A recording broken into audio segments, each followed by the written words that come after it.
Here's the thing. You actually do have all the time you need. You just don't know how to use it yet. Most of us feel overclocked and overworked and overscheduled. Between day jobs, side hustles, relationships, friends, family, we do a lot every single day. But did you know that most people are actually really bad at understanding how they're spending their time? For example, when surveyed, people who claim that they work 75-hour work weeks are overestimating by a whopping 25 hours. This is why I believe that we actually do have the amount of hours in a day that we need to live the life that we want to live. The truth is just that we don't have a very good idea of where our time is going unless we make an effort. In this video, I'm going to walk you through a 3-step process that will help you understand where your time is actually going and help you start to spend it in a way that brings you joy. Step 1 is going to be to track your time. This is a week, actually a couple weeks, that I did a few months ago, where essentially I took a couple of weeks out of a month and I tracked my time in 30-minute increments. I have a whole video series on how exactly I did this. I'm gonna leave that linked up in the cards, but I'm just gonna go through really quickly what I did right now as well. So first, what you wanna do is you wanna pick a few categories that basically encompass everything that you do. We want these to be pretty broad. We don't want them to be super specific. Essentially, I had work, YouTube, Tim, which was my partner, friends, and social media / internet, as well as routines, and then errands and chores. Those were my main categories when I was time tracking, and you can see that I color coded them. I also actually wrote, when I was writing this down, I wrote like what I was actually doing and then classified them afterwards. So I wrote like I had a meeting here, but then it was work, so I colored it the color of work, which was green. You can do it basically however you want. There are a number of time tracking apps out there that can help you with this, or you can do it with a Google Calendar. Again, for the method for that, please click on my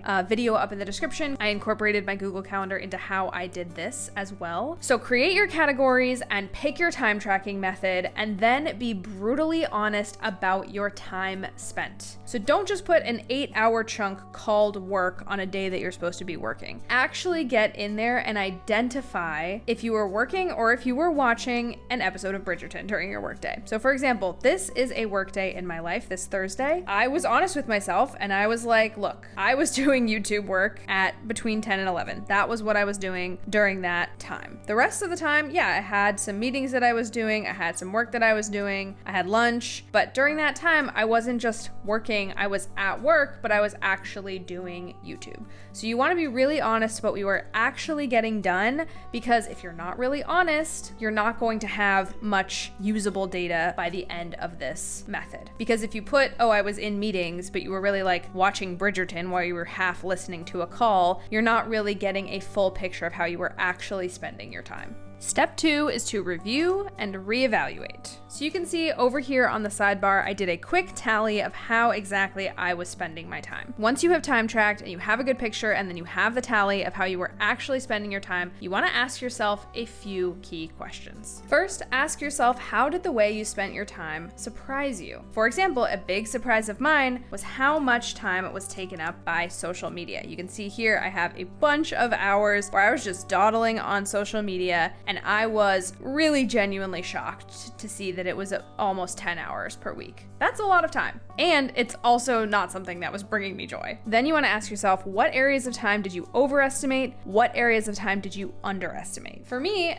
that overestimation and underestimation happened around my work and my YouTube. So for example, I was working on YouTube a lot more this week than I was working on my actual day job. That's not universal. Most weeks it is the opposite, but I was interested in the fact that for these 2 weeks, I was working like 15 hours on YouTube, which was a little bit much. So I had underestimated how much time I was spending on YouTube and overestimated how much time I was spending at my day job. I clearly needed to bring these back into balance after I did this experiment, which like I said was, I think about a year ago by now. So these were the things that I overestimated and that I underestimated. And perhaps the most important question, were the things you spent the most time on the things that bring you joy? If we look back at my totals over here on the side, you can see that I'm spending a lot of time on YouTube. YouTube brings me a lot of joy, joy, not necessarily 18 hours a week worth of joy. And certainly social media / random browsing of the internet does not bring me 9.5 hours of joy throughout the week. One thing that I did like was that I was spending a lot of time with my partner this week. In the following week, I also got to spend a lot of time with my friends, which was amazing. So these are some pretty quick takeaways. Too much time on social media, no joy out of that. Lots of times with friends and my partner, lots of joy from that. We can't always spend our time on what makes us happy. For example, laundry has to get done somehow, but spending some time at this stage in the process, at step 2 in the process, reviewing and really thinking about what activities were connecting us with our values and bringing us joy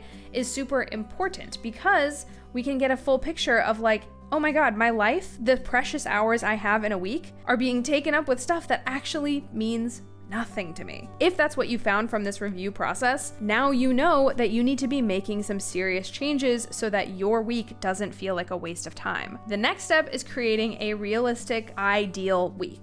It is realistic because it takes into account the life you lead right now, but it is ideal because we are going to be incorporating those things that made you happy that we learned about from our time tracking experiment. So I've turned to a blank spread in the weekly diary that I was using to time track, which is the Hobonichi Cousin, by the way. It's a monthly, daily, and weekly planner, but any sort of time tracking, weekly spread type of thing will do, even a digital calendar. And you want to think about what your ideal week looks like. But the difference between creating an ideal weekly spread here and creating a realistic ideal week is that you want to be honest and realistic about what you can accomplish. So for example, I know that my work day takes up a good chunk of my Monday to Friday. So this block right here in the middle is what my work week looks like. Work, when I want to be working on the work that is appropriate to my day job. This is also inclusive of commute times on either end of the day, and I obviously will have like a lunch break in the middle here. And then this marks when I'm sleeping. If sleeping isn't a priority to you, what are you doing? So I've put in a few non-negotiables, things I absolutely have to do during the week. Other things I might put in is usually on Saturdays. I have a big chunk of the day where I work on YouTube. And then I typically will have like a movie night on Friday. Now my movie night is interesting because it takes care of one of my priorities, right? So then what you want to do next is you want to make a list of priorities, and these can and should be informed by what you learned in your time tracking experiment. And you want to make sure you have time for these somewhere on your calendar. So I recommend making a list of like 3 to 5 priority areas that you would like to focus on in some way during your week. These are not projects, so you're not saying I want to write a novel, but you could say, well, I want to spend some time writing or creating. And this is one of my priorities. So I might put writing or creating with YouTube, because that is a scenario in which I am writing and creating. I know I will be doing that on Saturday. That's really rewarding for me. Another priority that we learned about in the time tracking experiment is relationships. I really enjoy spending time with my friends and family and my partner. This movie night is a great way to do that. I already have a movie night on the books, so I am definitely going to be doing some relationshiping on that day when I get to that day in my calendar. Now, some weeks I won't have a movie night, and at that point I'll have to be like, well, maybe I want to get lunch with a coworker and build that relationship during my work hours. Or maybe I want to watch a weekly TV show with a group of friends that I have that we watch a weekly TV show with. Something like that. You basically just want to use these as blocks to put into your ideal week and say, well, at least once a week I want to be spending time on relationships. At least once a week I want to be spending time on writing and creating. My other two are going to be self-development, which I do really like to do. Of course, my YouTube channel is like a literal productivity and self-development channel. So I'm going to go ahead and put that up here because I will be reading during my commute when I go into the office. So I'll read a self-development book. And then I also want to make sure that I have some solo time in my ideal week. So I'm going to go ahead and throw my solo time into, let's say, Sunday afternoon when I know I'm not doing anything else and it's the perfect time in this ideal week for me to build it in. So I have an ideal idea of when I'm going to get these buckets filled during the week. And then once this feels satisfying and doable, as a loose outline, you can use it as a guide to plan future weeks. Let me show you what I mean. Okay, so once you have your realistic ideal week set up and in your mind, and you have your priorities down for what you want to spend your time doing, you want to use that ideal week to plan future weeks. So I'm going to do that in a program called AccuFlow. AccuFlow is a scheduler, daily planner that combines a task list and a calendar, which is why I really like it. They are also the kind sponsor of this video, so shout out AccuFlow. I'm going to show you how I would use this while keeping my priorities for my ideal week in mind to schedule my upcoming available days or my upcoming week. So as you can see here on my screen, I have AccuFlow in front of me. I have my to-do list here on the left-hand side and my calendar here on the right-hand side. The only calendar I have visible right now is this orange one, which is basically just some basics that I have scheduled on routines. I don't have all of my calendars visible right now because they do contain some personal information, but just know that you can integrate as many calendars as you want with AccuFlow so that you can see all of your work appointments alongside all of your personal appointments, alongside your workout schedule, alongside your routine schedule. You can put it all in AccuFlow. So I'm gonna go ahead and look at first I'm gonna look at what I have to do. And for today, I have to film AccuFlow, which is what I'm doing right now. I'm filming on my computer with AccuFlow. And then I also have to go grocery shopping. But what I don't see in my to-do list anywhere or on my calendar are any of my 4 priorities. And my 4 priorities, for a reminder, are writing and creating, relationships, solo time, and self-development. In AccuFlow, you can add projects and tags as a way to sort your various tasks and calendar items. So I have gone over here into the projects tab and just added all of my priorities as a project so that I make sure I am doing something related to my priorities throughout the week. So first, let's add some things that I want to be doing this week within all of these categories. So I'll say I want to, for writing and creating, I want to work on a fan fiction that I'm writing. Boom, work on my fan fiction. For relationships, let's say I want to schedule lunch with a friend. Let's say my friend Hazel. Solo time, I'll go ahead and take a walk around the park. That'll be my solo time, just me in the park. And then self-development, I'm gonna go ahead and update, what do I wanna do for self-development? And then self-development, I wanna go ahead and watch the new Rachelle video and take notes. I love her videos. Michelle, if you're watching, love you, girl. So I'm gonna have those as my task items. And then what I can do is I can come into each of these tasks and I can add a project. So I'm gonna go ahead and add to watching the new Michelle video, I'm gonna add self-development. Boom, that's tagged as self-development.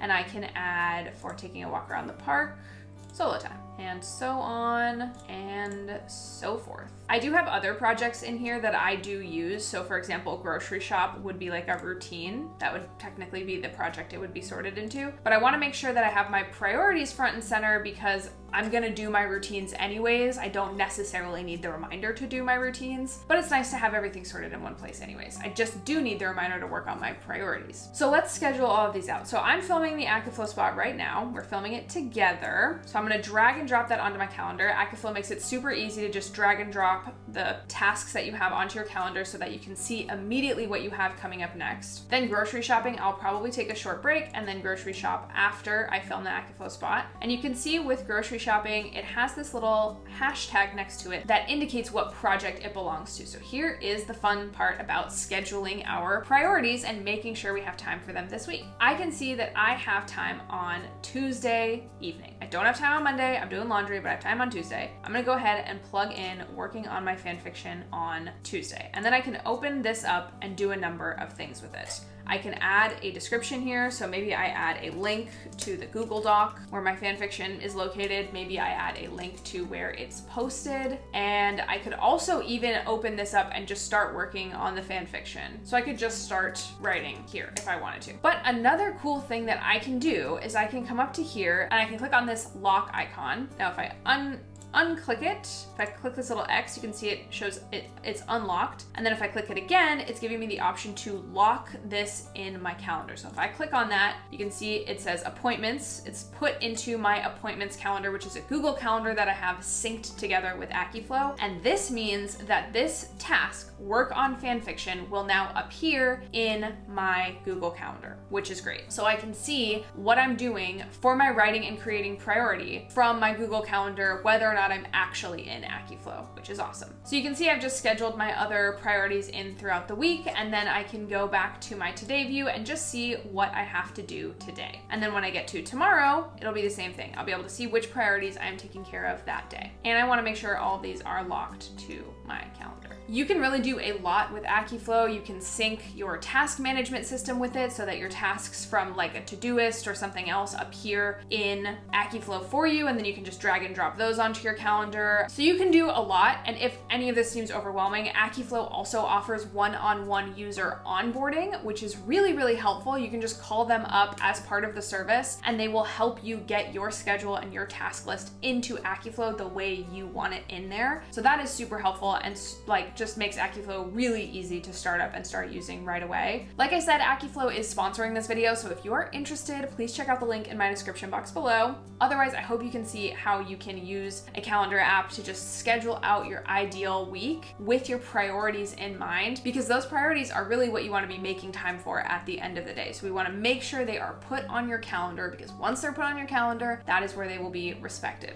Once you have your realistic ideal week, you can use it as a guide to help you plan future weeks. Reference your time tracking experiment and reference your priorities. With goals and data, you will have a much easier time making sure your day goes to what really matters. By the way, the tips and research in this video come from Laura Vanderkam's book Off the Clock, which I highly recommend. It is one of my favorites. If you want to know some of the other productivity books that changed my life, click on the video right here next to my head for that list. Thank you guys so much for watching, for being awesome, for staying subscribed, for just generally filling my time with joy. I love you so much, and I will see you in the next one.